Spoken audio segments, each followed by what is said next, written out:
My name is Richard. I'm a recovered addict.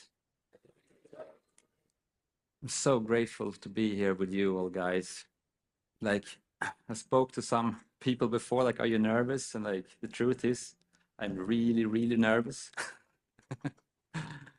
I don't mind speaking in front of people, but like, CA is so important for me. Like, this shit matters to me.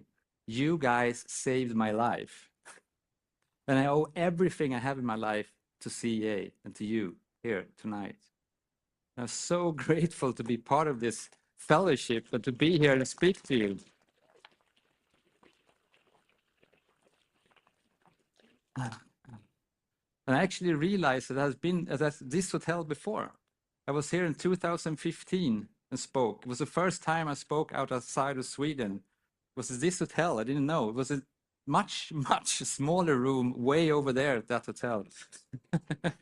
And I thought it was so big. I was like, are they going to let me speak in this big room? And then they had a banquet, which was in this rotunda, whatever it's called. And it was a bigger room. And Russell spoke in that room. I was like, fuck, he has a bigger room than me. But now, 9 years later, it's an even bigger room. That's amazing. I will try to share my strength experience and hope with you. I'll try not to lie and try not to impress you, because this is being honest is not my usual thing. I actually have to work for this. My whole childhood was just trying to fit in and try to impress you. But I'll try to keep it as honest as I can. Sometimes I hear people coming into this meeting and say, like, I want to be the person I was before I started using alcohol and drugs. And I always think about that. Who was this person? I don't have any memory of a nice person before I started using drugs or alcohol. In fact, my first memory is me in the back seat of a car with my mom driving from my grandma's house up in north of Sweden down to my city. We were driving down there. We stopped at the gas station for some gas. We went in to pay. I stole some candy in the gas station. I was 4 years old. I was sitting in the back seat again, eating my candy. Like, it's no problem. And my mom saw me in the rear mirror, like, where did you get that candy from? I said, I took it from the gas station. And she got so angry with me. She stopped the car, she drove, took my candy, threw it out in the woods. And like, oh, you're not allowed to do that. I did not raise you that way. What do you think? You can't steal candy from the store. Like, I get into the car, I have to go home. It was really like a tense mood in the car. Like, I was sitting there. She was so angry. We started to drive. Maybe 20 minutes later, she calmed down and like, it's a little bit better. Things like, sorry I yelled so much at you. My mom said, like, you're really not supposed to do that, like steal things. Are you really sad that I threw away your candy out in the woods? And I said, no, it's okay. I got more. That is my first memory. I have no memory of this nice guy before starting using cocaine and some other shit. Like, the only memory I have of my childhood is these two things. I want to be the best. And I want to say to you what I think you want to hear. If you ask me a question, I look at you and like, what do you want me to answer now? I try to give you that answer. I do not try to do the thing I say. I just want you to fuck off so I can go and do whatever I want. I'm an expert at lying and like fitting in and understanding what you want from me. It's my two memories. I wanted to be the best, and I wanted to say to you what I thought you wanted to hear. And that was really weird for me. When I started school, I was not the best at kind of anything, you know. I could convince myself I was the best, but I was just with my mom. I was the only child and I didn't have so much competition. I was the best. But when I started school, there was so many other people there. They were doing like Swedish, English, math, geography, and all these kind of things. And they were really good. And I was not the best anymore. And I didn't like it. Because I want to be the best. And I didn't really understand this concept of like that the teachers were there to teach me things. I actually thought they were there to test me. Every time somebody asked me a question in the school, I thought it was a test. They're going to test me, see if I'm good enough to fit in, if I can be here. And I always tried to fit in. I tried to say what I thought they wanted to hear from me all the time. And as I grew up, it was less and less thing I could be the best of. I was quite good at math, but I was not the best. I was quite good at English. I was not the best. I was quite good at geography, not the best. Quite good at gymnastics, not the best. So I didn't like myself. But one thing happened, a really nice thing. I was 13 years old. I was beginning to start school next week. We were home alone at my friend's place. The parents were out. We were there. What are we going to do? And he said this brilliant idea, let's have a party. And I was like, what is a party? What do we do? Like, I never been drunk. I tried alcohol, but I never like drank it. And he said, let's have a party. So we ran around some friends. They all come there. We buy some beers. I was sitting in the sofa, having a beer. I drank it. Not tasted it. I was drinking it. You can see the smile. Like, it was like some warm thing just coming down my body. Like, I like this. You know what? I took another one. And it got even better. I took 3, 4, 5, 6, 7, like in like 1.5 hours. Wow, this is so nice. And I started getting this feeling like this, everything's gonna be okay. I don't really care anymore about you. And I got a new feeling in my stomach, like, whoa, another kind of warmth, you know, like. So I was running out to the bathroom. This could be his head, I can actually run. I was running to the bathroom, but of course it was always locked. Somebody was already inside there puking. So I was running through the apartment, like, and I came from the living room, like, I started to puke, just all over this place, just everywhere, just running over, like, to the balcony and open it, just puke. I was hanging there, get to the bed, and I puked for like 6 hours straight, like, puke. I couldn't fucking move. And I was laying there in the bed, couldn't even move, and like, I didn't like the puke, but I liked the feeling, you know? I was like, it's not perfect, but it is something here, you know? I just need to figure this shit out. So even as I was laying there puking, I had this feeling inside of me like, I think we have something here. You might not even believe it, but the girl came down in the bed with me and had my first sexual experience that night. And it convinced me that this is the fucking solution, yeah? I was so happy, like, yeah! So like, I started to think, like, I'm not gonna drink as much as quick, because if you do that, you puke. But like, maybe you have to drink a little bit slower, maybe have some wine to mix it with, maybe have some other alcohol, some cognac, some vodka, whatever. So like, I was 30 years old and I began this quest of trying to master the alcohol.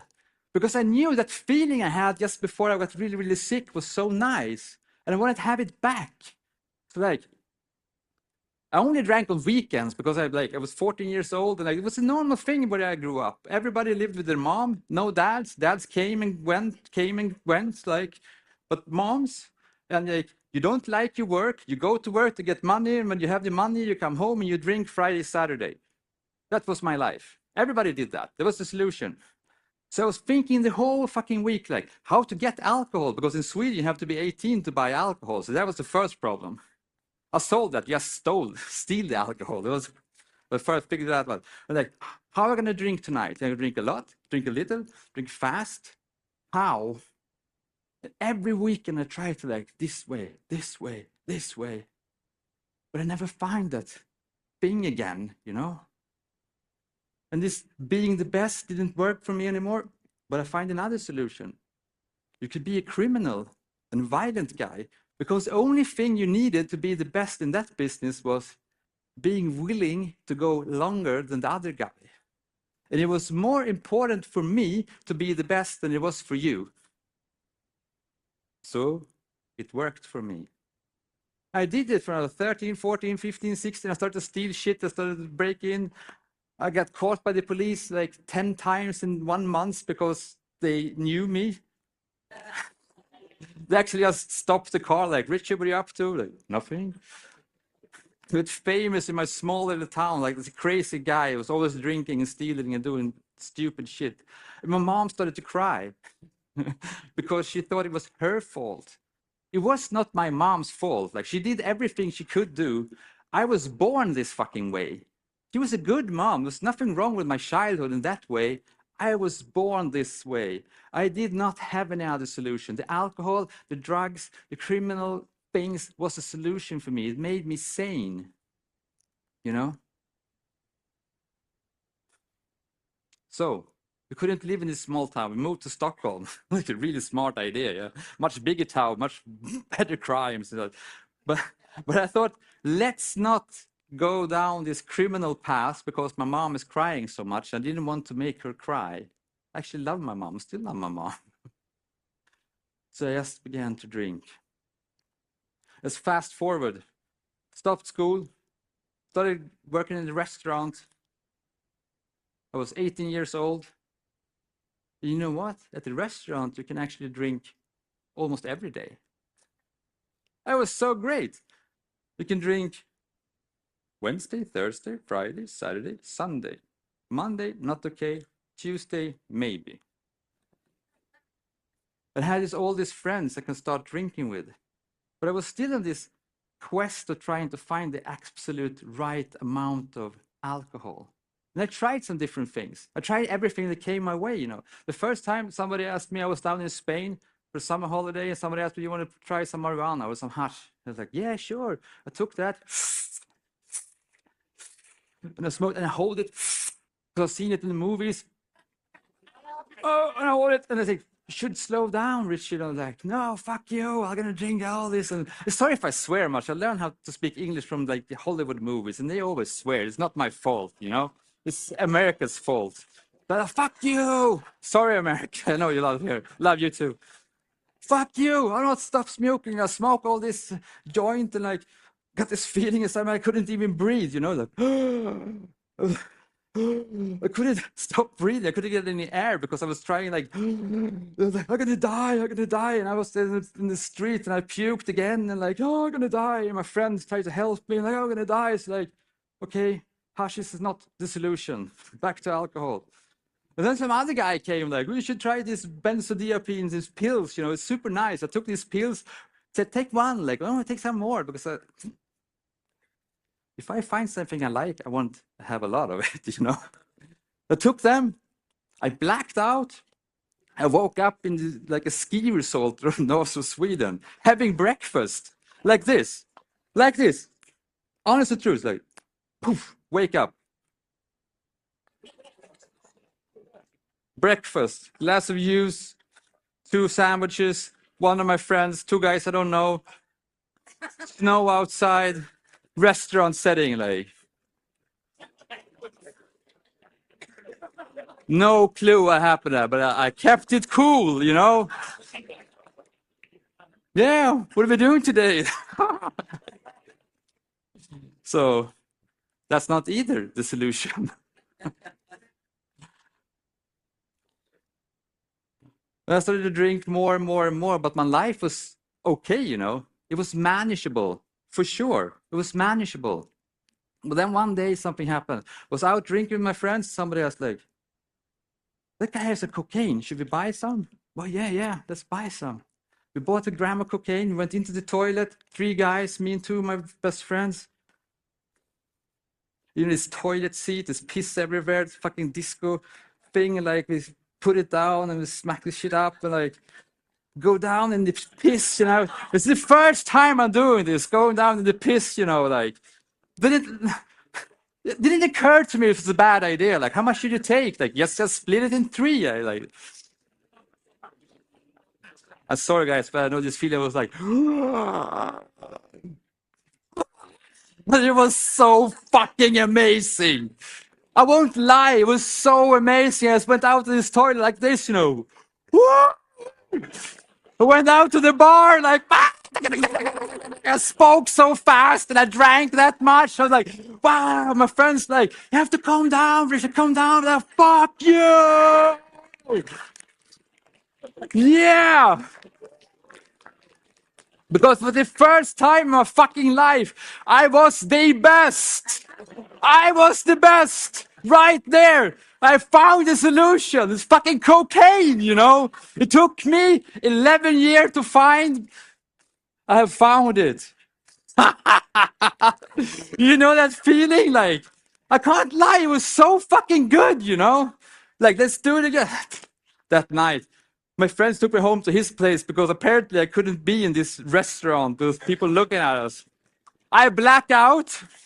I wake up in the back seat of a car like this again. But I'm used to it now. It happened before. Like, the sun was up. It was like 10 in the morning. My friends were sitting there like, what are we doing? Like, acting as nothing happened. And they were sitting like, hey, what are we doing? Like, no, are you back? What do you mean I'm back? In the back seat of the car, like, what do you mean? Like, oh, fuck, you have been so fucked up. You tore down my whole apartment. You drank all my liquor. You took out your dick and you fucked the TV. We had to take you out of my apartment. We've been driving around with you for hours. Just to like, not you hurting us or anybody. Like, you know what? I didn't care a shit about that because I had found cocaine. And that was the solution. It was so nice. I was like, let's do it again. And they were like, fuck no, we're not doing that with you again. But I found other friends. I was 24 years old. My life was quite good. I had like a girlfriend. I had an apartment. I had a job. I had friends. I had money. Things were working for me. And now I had the cocaine as well. So I started to take it only when I was out like big partying, like in the real discotheques. I was taking that. It was so good. It was the best. It was da-na-na-na-na-na-na-na. Then I started to use it some more and some more and some more. And then every time I was out and all the time. And then when I started to work, but I didn't want to like, don't want to do too much. So never before 8 o'clock, okay? 8 o'clock. If you take it before 8 o'clock, then you're fucking drug addicts. So if anybody took any drugs before 8 o'clock, you're fucked. I have rules. I got this shit. So 8 o'clock, going into the dressing room, taking the first line, schmack. Getting super high, super happy. Can only take once an hour, otherwise, you're an addict. But it starts to wear out before an hour, you know. So next time, 9 o'clock, you take some more. But it gets super pumped, you know, so you have to drink some wines. I have a basket of wine that I stole in my locker. So I take the bottle of wine, I open it, I drink a little bit, and I go out work. 10 o'clock, back. But now I'm drunk and it's wearing off. So I have to have more. But then I get so high, so I have to more wine. So then it's getting really like hard to like get it right. But after 12, you can do whatever fuck you like. So, and I can see the goal line, like 12. It's getting there. Soon we can just go for it. I'm gonna be all right. And it only took like 9 months or something before all my money was gone. I couldn't do it anymore. I had all this debt. So I come to the conclusion, I have to change job. Yeah? It's it works. It's only this work's fault, you know? So I changed the job. What happened? They had cocaine there as well, apparently. I changed job again and again and again. My girlfriend left me. New girlfriend came. She left me. New girlfriend. It's a girlfriend's wrong. It's my friend's fault. I'm trying to get away from all this shit because I'm getting like a feeling like maybe I cannot master this anymore, you know? And I get a little bit scared, like, because the money was actually the biggest problem for me at the time. So I thought. So I had more and more debt. So like, maybe I can start smoking marijuana instead. It's so much cheaper, you know. So I started to smoke marijuana instead. But I really don't like that shit. You get slow in the head and you get red eyes and it's really hard to wake up the other day. And like, I did that for a couple of weeks, but I was, oh no, let's do that. Maybe we can do amphetamine instead, but it's also much cheaper. I bought like shit out of amphetamine. I took that for like 10 days or something. I slept a little bit, like 15 minutes there and like some there, and then the amphetamine I was out of amphetamine. I tried to call my dealer, but he was busy. I tried to call him. And I felt worse and worse and worse. I got these things happening with my arm, and like the chest was like, oh. So my friend, what's wrong with you? Like, I don't know. There's something wrong with me. You have to call like 911 and like speak to somebody. I like 112. Like, I called them and like I described my symptoms, and they were like, sounds really weird. How old are you? I'm 26. It sounds like you have like a heart attack or anything, like, but you maybe too young. Can you think of any reason why you might have a heart attack? Like, if I haven't slept for like 8 days and took amphetamines the whole time, could that be something like, you have to get in? So I was super scared, like having a heart attack. I'm 26 years old, like, fuck, going to the hospital, like taking all these tests and like blah, blah, blah things. Like, there's nothing wrong with you. You just have a panic attack. And I was like, you fucking dealer. It was his fault now. If he has just came with the fucking amphetamines a little bit faster, I didn't have this fucking panic attack in the hospital. I make a fucking fool out of myself because my fucking dealer couldn't just deal to me. I thought it was your job doing that shit. Fuck him. But apparently that was not the solution either.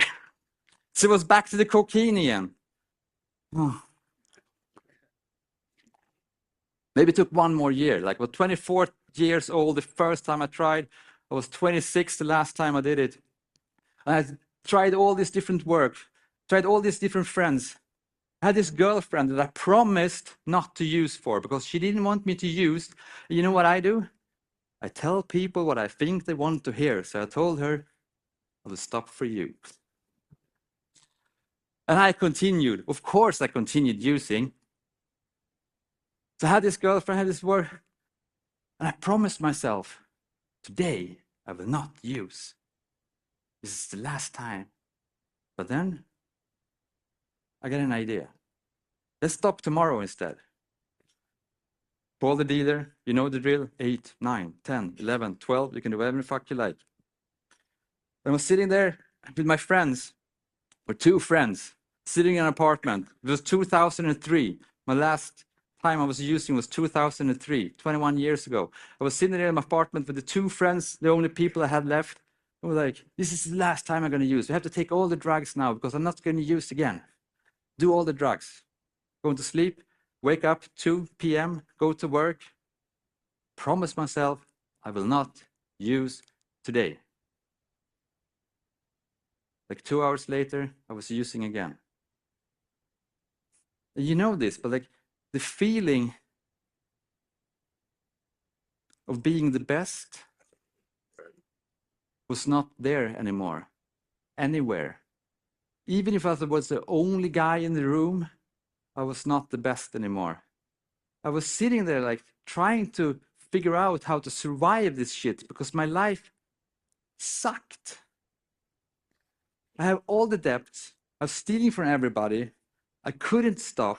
I promised myself again and again and again and again to not use today. And every time I broke my own promise to myself, and every time I did that, I hated myself a little bit more.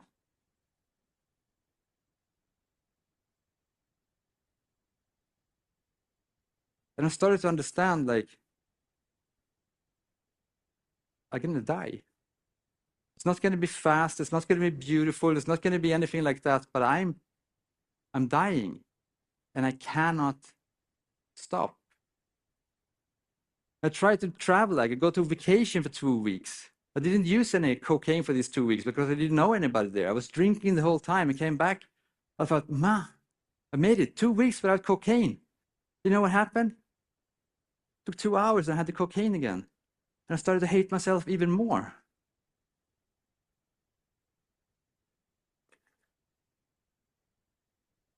And the 25th of February 2003, I was sitting with my girlfriend at the big house that she had. It was a parents' house. We were working somewhere over in Prague.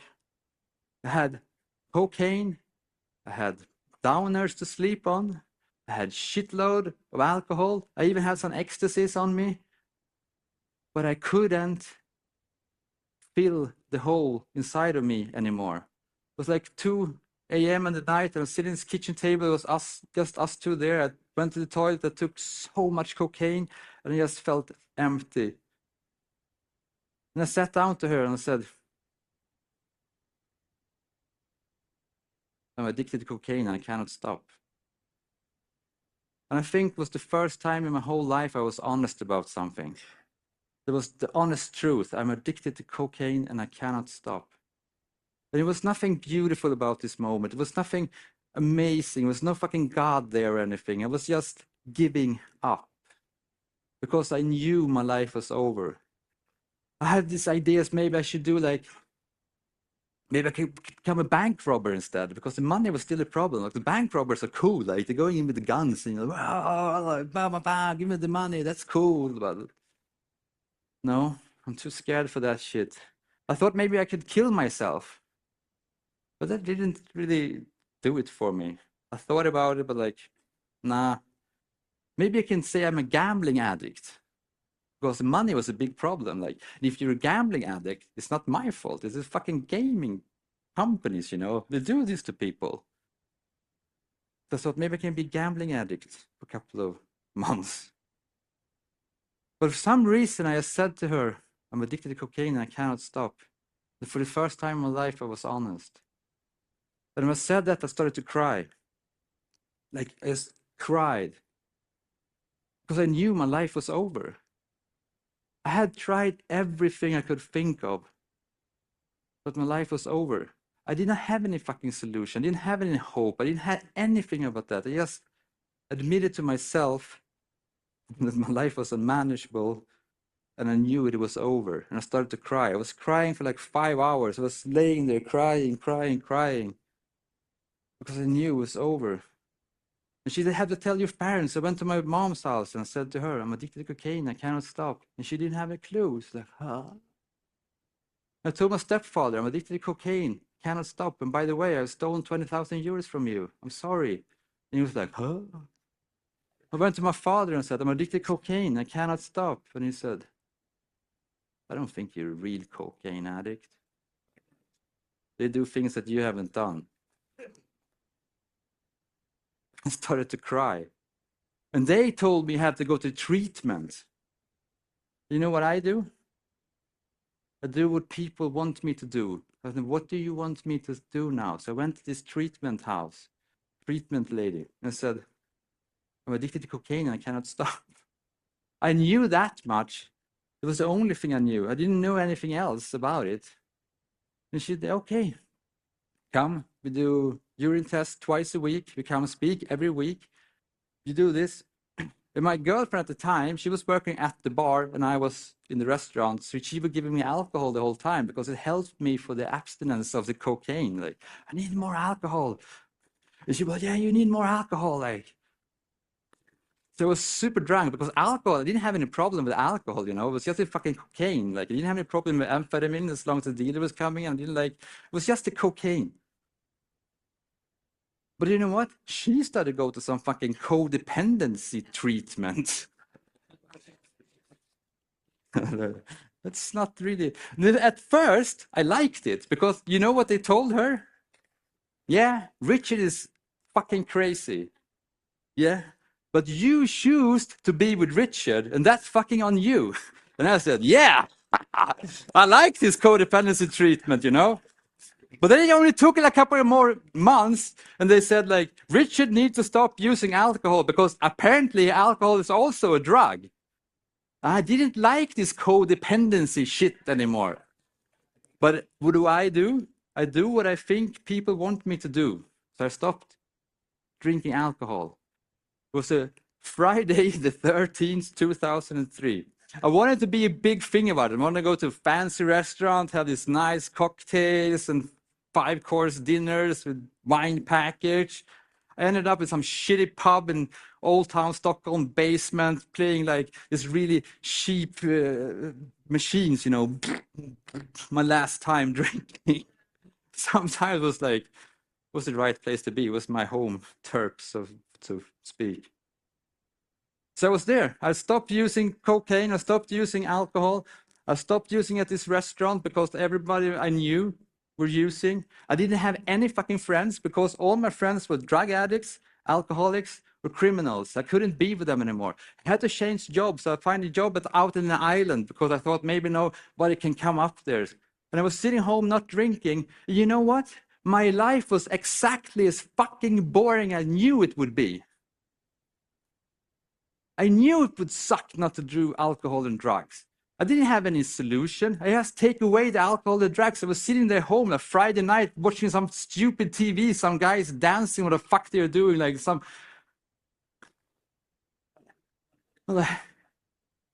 Is this it?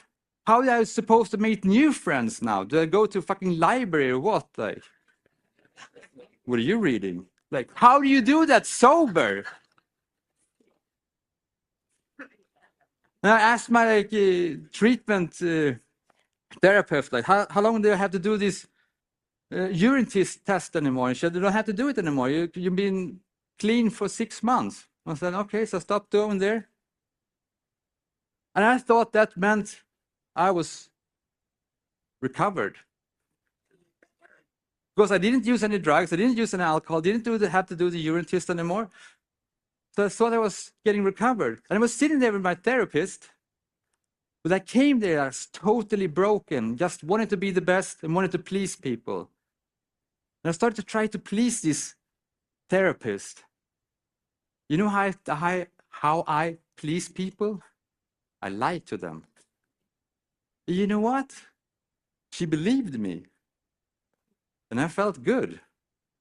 Because maybe, just maybe, I'm smarter than the therapist.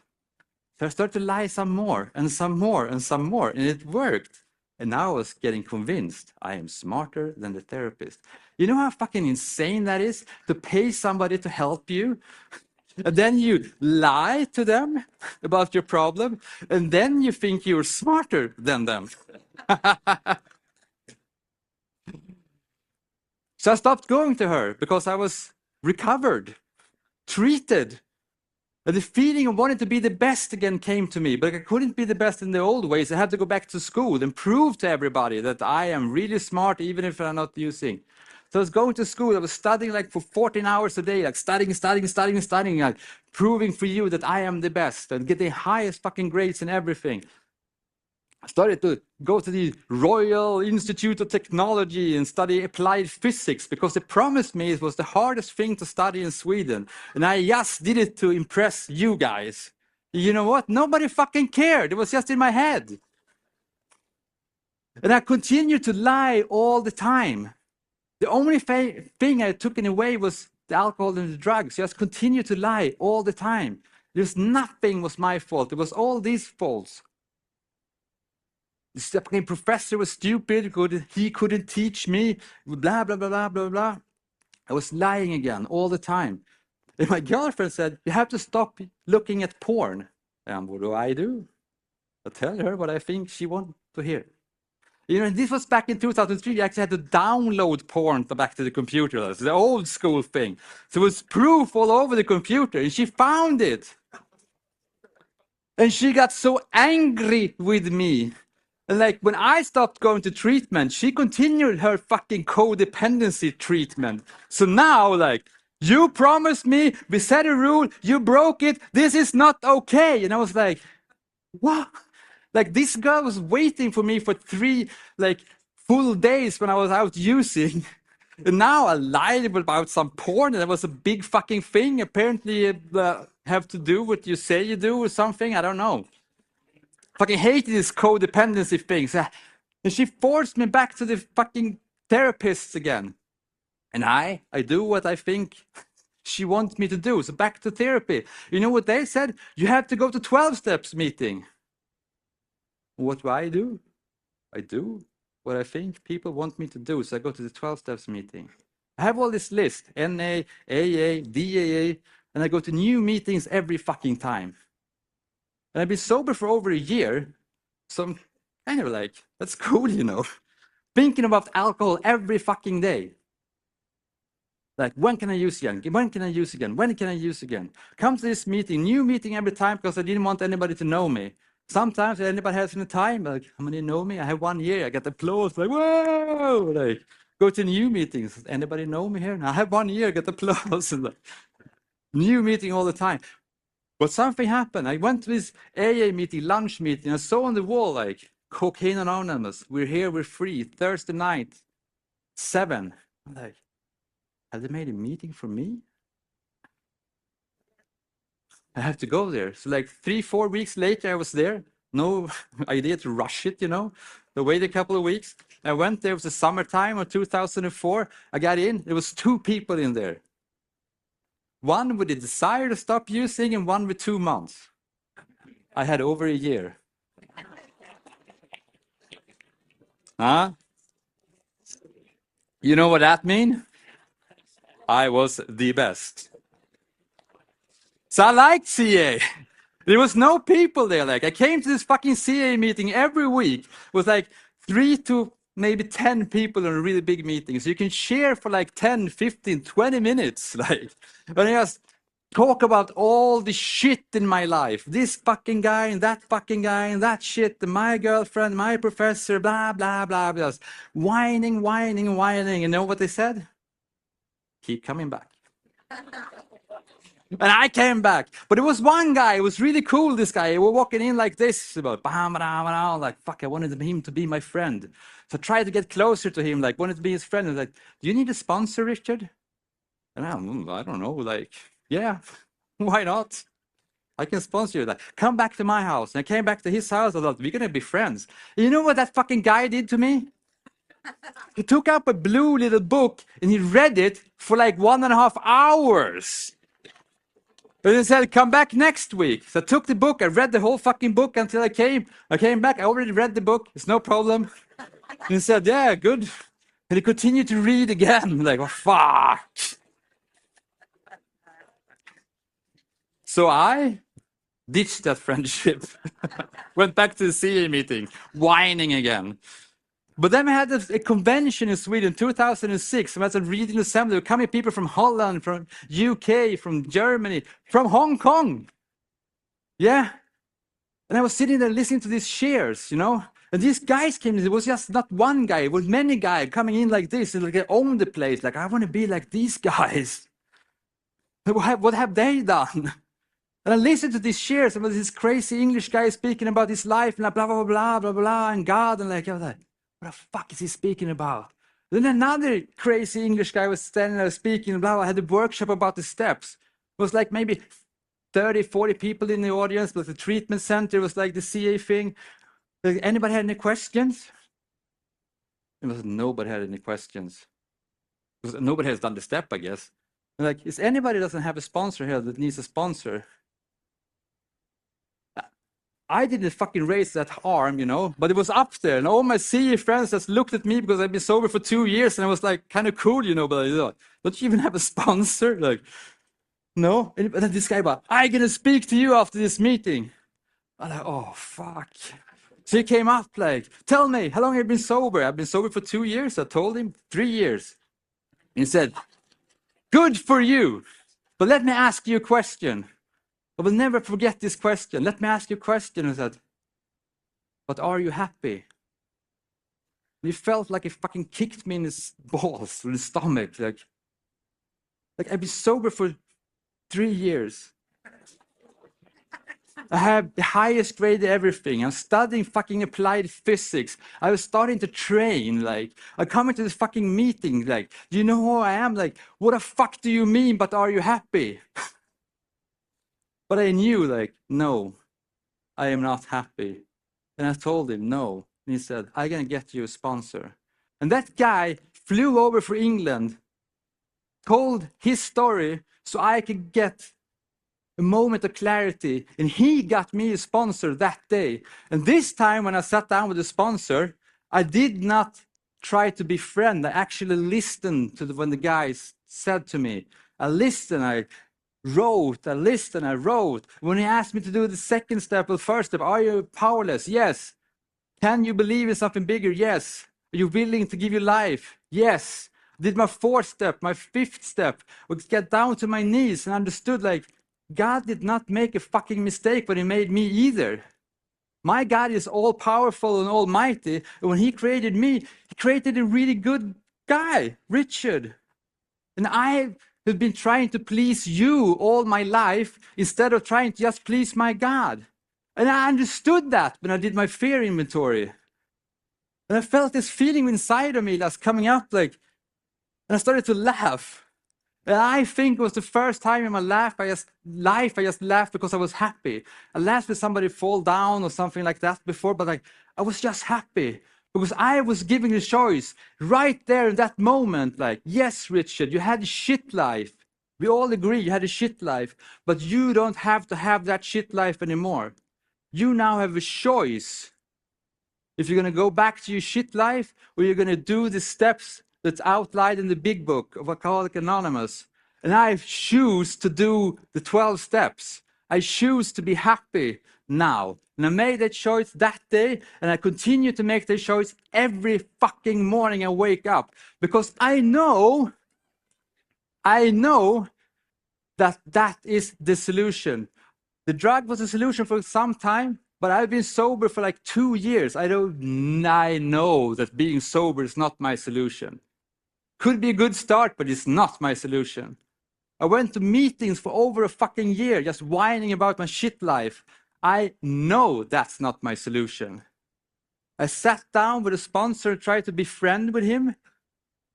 I know that is not my solution. I sat down with a sponsor and actually did what he suggested, and my life got amazing. I went home, did my 6-7 step. They got even better. And I heard about something I called a convention in the UK, in Brighton, 2006. I booked it and went down to Brighton. I come to like a room of like this, like 800 happy, joyous, and free addicts just raving. Like it was like, what? Is this even possible, you know? I didn't sleep the whole fucking weekend. I was drinking Red Bull, go to marathon meetings all the time. I was like, because when I find a solution, I want more. I don't settle for a little bit. I want it all. I missed my flight home, but I didn't fucking care because I found a new solution. I was sober for almost 3 years before I found this fucking solution. And it took me like 2 weeks to get the solution. The only thing necessary was me getting down and actually listen to another guy who had walked before me. How can that be so hard for me? I heard about the cruise to celebrate CA 25 years, going down from Los Angeles down to Mexico. I'm going. I went to this fucking cruise, and I met Terry for the first time, and Father John. We sat on this big boat, and it was 2008. Terry was there, Father John, and some other father, Mike, I think his name was. And we spoke about CA Sweden and CA, and it was like, it was so amazing. And Terry told me like, oh, this is amazing. Imagine you being in Sweden now, getting to see CA grow around you. And like, I was like, you fucking idiot. Like that guy had all the money in the world. He just bought a t-shirt for like $5,000 or something. He was apparently like, he had some money. He had not one, but 2 fucking priests rolling with him. He had this big fellowship. He said, I envy you. Like, are you fucking idiot? If I had what you have, I wouldn't have any problem in the world. But you know what? He was absolutely right. Because I have been in Sweden since it was just 1 meeting, and now it's 130 meetings in Sweden. You know what?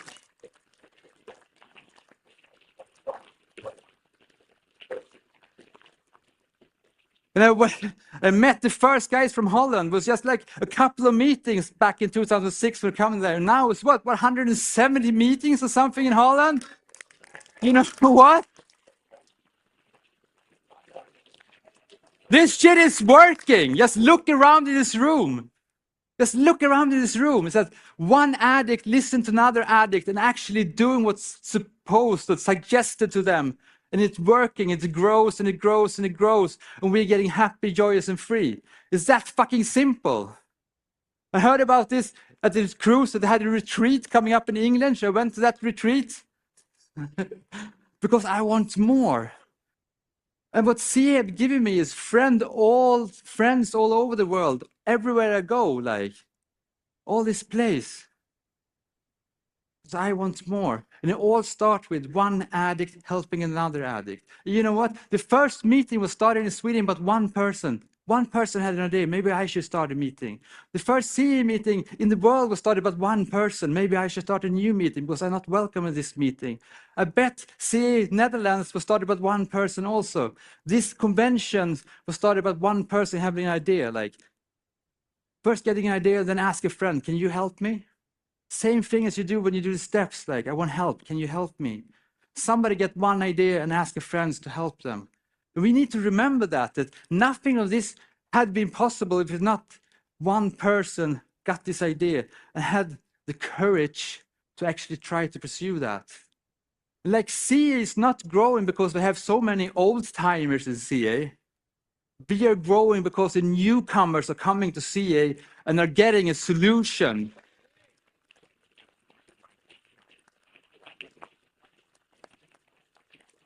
And we need to never, ever forget that. We are not here to follow any fucking rules or guidelines or anything of that. That's good shit. Sorry, trustees, you're all here. That's really good shit. But we are here to help the newcomers. And we need to let the newcomers do whatever they want to do because they know what the other addicts using out there needs. I don't fucking know that. I haven't been using for 21 years. I don't even know what name of the drugs anymore. The newcomers know this. The old fucks like me, and Terry, you old fuck, we are here to fix it if it's broken. All the trustees are here to fix it if it's broken. We are not here to tell you how to do this. We are here to help all of us to help CA continue to grow.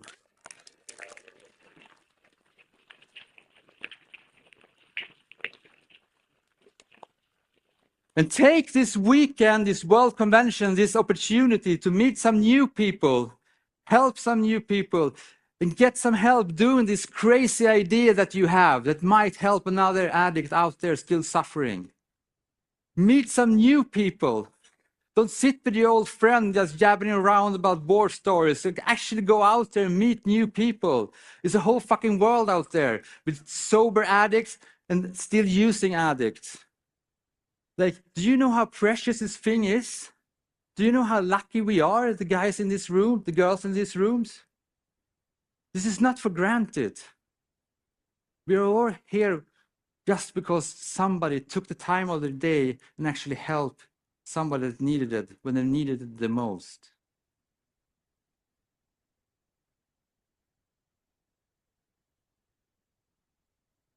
And this is what I mean. This is actually matters. What we are doing here this weekend matters. Not like what we are doing, what you are doing. You can make a difference this weekend. Take that opportunity, make that difference, ask for help or give help because we are CA. It's not they, that or something else. It's we in this room. We have the possibility to make this even greater and to continue to grow as it has done. And I am so forever grateful for everything that CA has given me, for letting me come into this fucking stupid, I was stupid, this meeting every week and just whine about my shitty life and they just said, keep coming back. Because if you hadn't done that to me, I wouldn't be here. If that guy hadn't traveled over to Stockholm to spread his message, I wouldn't be here. When somebody asks me, can you do this? I will actually really, really try to do it if I think it can help anybody. Because I know there is a solution. We can recover. One day at a time, it's possible to live a life filled with hope, faith, and courage. Thank you.